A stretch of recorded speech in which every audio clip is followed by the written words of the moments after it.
Hi, I'm Dr. Broussard with the Waggin Trained Veterinary Clinic, and in today's video segment, we're going to discuss certain first aid techniques that you might be able to do for your dog at home in the case of an emergency. So we put together a list of some fairly commonly asked questions that we're going to run through to hopefully give you a better understanding of how to handle an emergency should one occur. Cool? Dr. Broussard, how will I know if my dog needs first aid?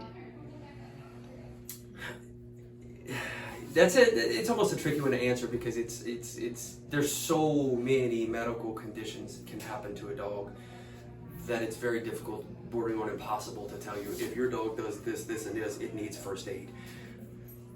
First aid is just the providing of medical care in an emergency situation, can I say it that way?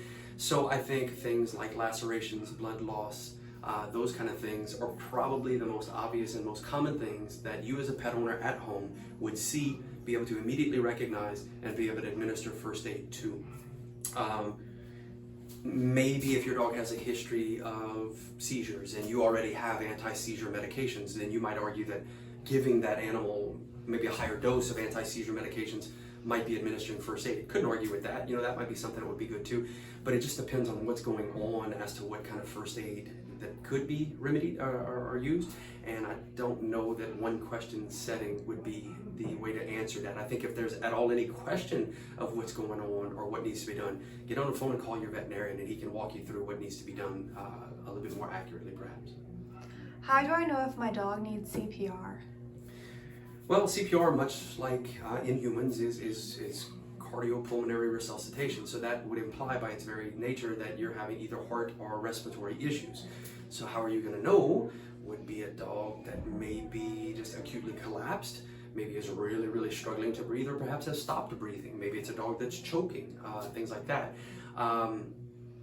So yeah, that's I guess without going any further detail, that's kind of how you would know if your dog would require CPR. How to do CPR, on the other hand, is a little bit different because it's different anatomy, than people. And I won't go through all the play-by-plays of it here because it's not really the venue, and I don't have anything to practice on or to show you on.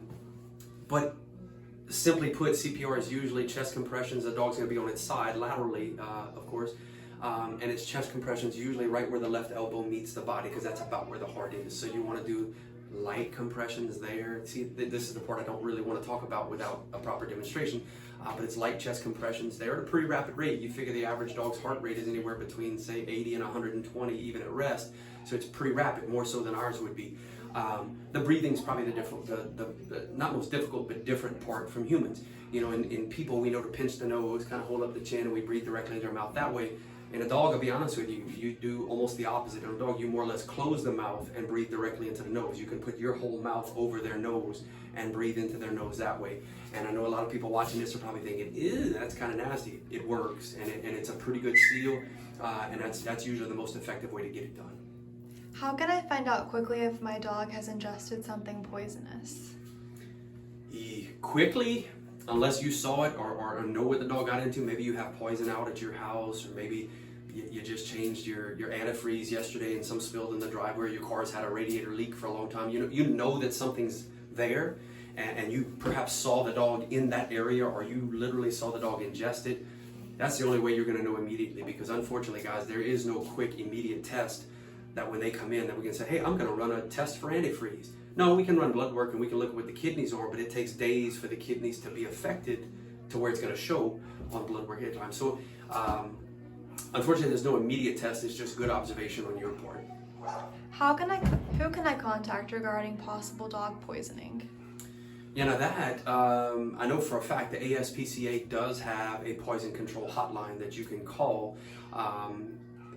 Obviously, you would need to know what the dog ingested. You can't just call them with a random question and say, hey, I think my dog... No, it's a, hey, my dog just ate decon rat poison, whatever it is, and they can tell you exactly what the active ingredient is and what you need to do. Again, your veterinarian will have to be part of that solution in 99.9% of the cases, but to at least give you some immediate information about how to handle things and what you may or may not experience with that dog, or your dog may experience.